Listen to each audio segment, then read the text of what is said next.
Candy here with My Mobile Homestead. Today we are making kombucha.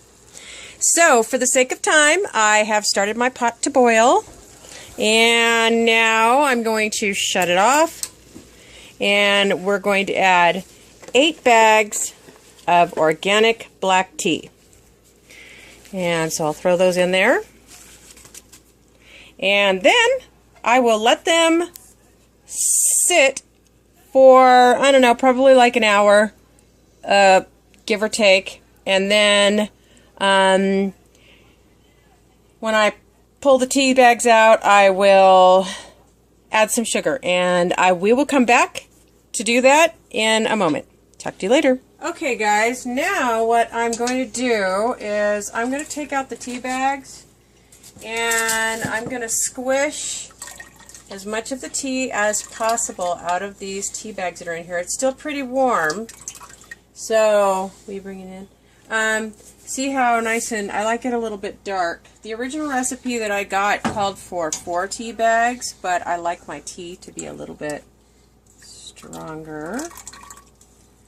And most of the recipes that I have seen called for more tea bags. But I got this recipe originally from Nourishing Traditions.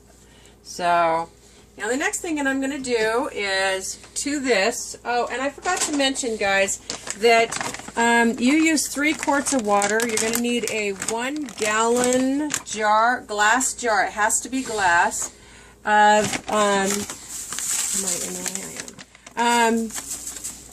to put it in, and then it's 3 quarts of water, 4 organic black tea bags, and 1 cup of organic sugar. So I'm going to pour that on in there. And I like to get it in there when it's still a little bit warm, because it helps it dissolve quickly. Otherwise you're standing here and stirring forever. And when we're ready to add it to the SCOBY in the jar, I will get back with you. Hi guys, I'm back. Now we're going to do the final stage of our kombucha. This is my kombucha. This is my SCOBY, and this is the way overproofed tea that she developed, and it's very vinegary. But what you do is you take one of the SCOBYs, you put it into your jar, and you put a ½ cup to a cup of this starter SCOBY in here. And then you add your finished tea. So I have my finished tea right here, and I'm going to start off by scooping it out like this. It's a little bit easier for me.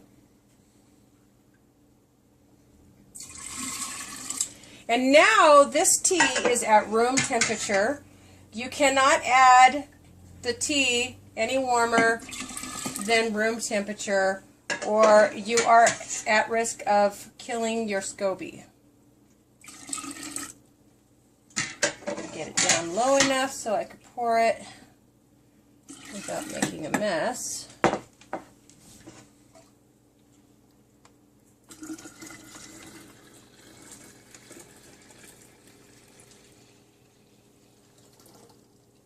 Now,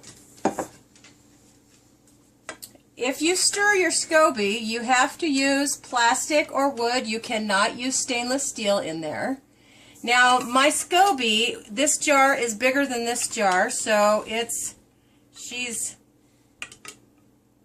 going to have to manipulate her to the top, because it's a larger diameter, so it's kind of, so anyway, she's staying up towards the top, and that's, the next thing you're going to do is going to cover with a washcloth or a kitchen towel like this one, and then secure it with a rubber band. Now, I'm going to tell you, you normally, you let it sit, you try it out in about 4 days, and you let it sit for, my gosh, I'm so sorry.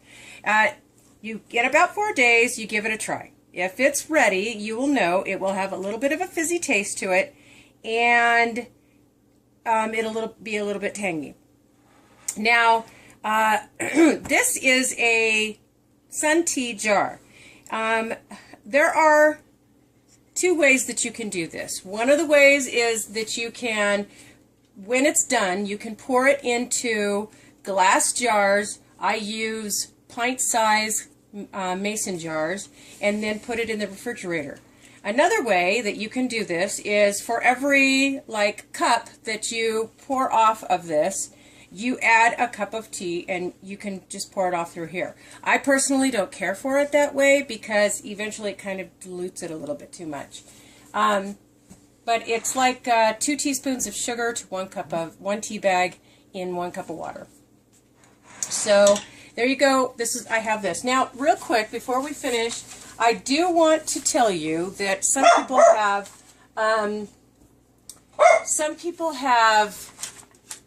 are you pointing it at me now? Mm-hmm. Okay. Some people have been asking about decaffeinated kombucha. And so I did a little bit of research, and the decaffeinated kombucha is possible, but not on a long-term basis. The reason for it is because the microorganisms in the SCOBY feed on the caffeine and other nutrients in the sweetened tea. So they're doing so by breaking down the molecules into smaller components that they then use for growing and reproduction. Now, what I wanted to point out was that you could do the caffeine-free tea, or you could do a ratio. Oh, so sorry. You could do a ratio of 75 to 90% caffeine and what is that? 25 to 10% decaf. You could do it at that ratio so that it still has the caffeine to eat. It needs that caffeine. If you do decide to do the caffeine-free, then you will have to alternate, you'll have to have a hotel scobies like this. Can you point it right here? You'll have to have a hotel scobies like this so that you can alternate your scobies. Like pull the one out from the bottom and then make that for your decaf, and take your decaf SCOBY and put it in here to grow inside the caffeinated starter. That's the only way that you're going to keep it alive. Otherwise, it will degrade and eventually kill it. So that's it, guys. Thank you for watching. I hope this was helpful. The recipe is 8 tea bags, 3 quarts of water, and 1 cup of sugar. If you could like, share, and subscribe, that would be great. Comment below. Love you guys. God bless.